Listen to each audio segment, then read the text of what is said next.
Sa akong, dininaga mo isa-isa o, pasalamat na si Jeremy sa inyo at i-extend ko yung, in behalf on behalf of my family.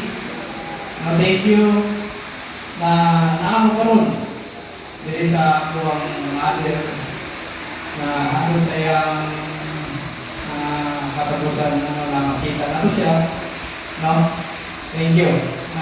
Masalamat ako sa buwang ama, sa buwang panganay, and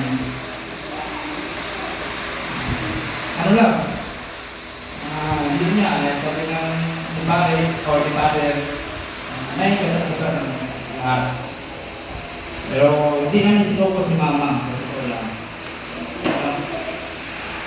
Kung gano'n namin kamahal, kung gano'n namin i-prefer si mama nung nabubuhay ko si mama.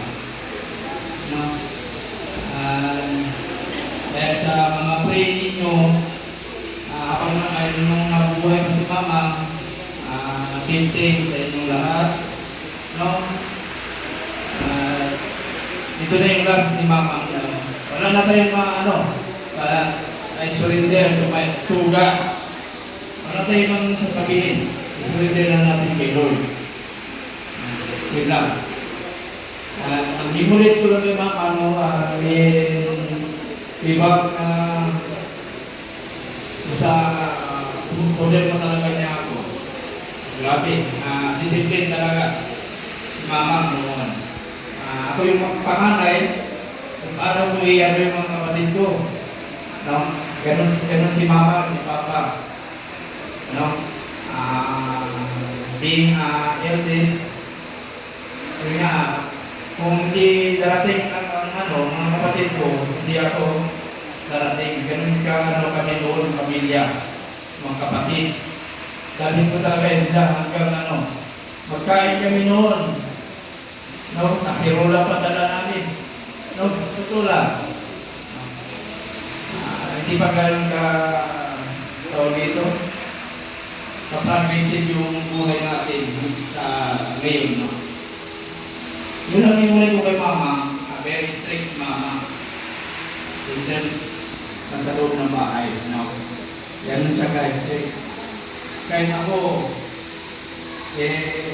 mahina rin ako noon. May naglago noon. Yan ang mga memory ko kay mama, no? May na ako noon lalo na sa akademik. May na ako niya.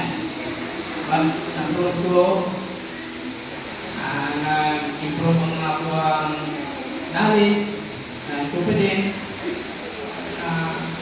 Dumating ako na isang individual ng isang batalyon. At hopefully, may goal na makapagkuman sa individual na isang pamong ng Pilipin namin.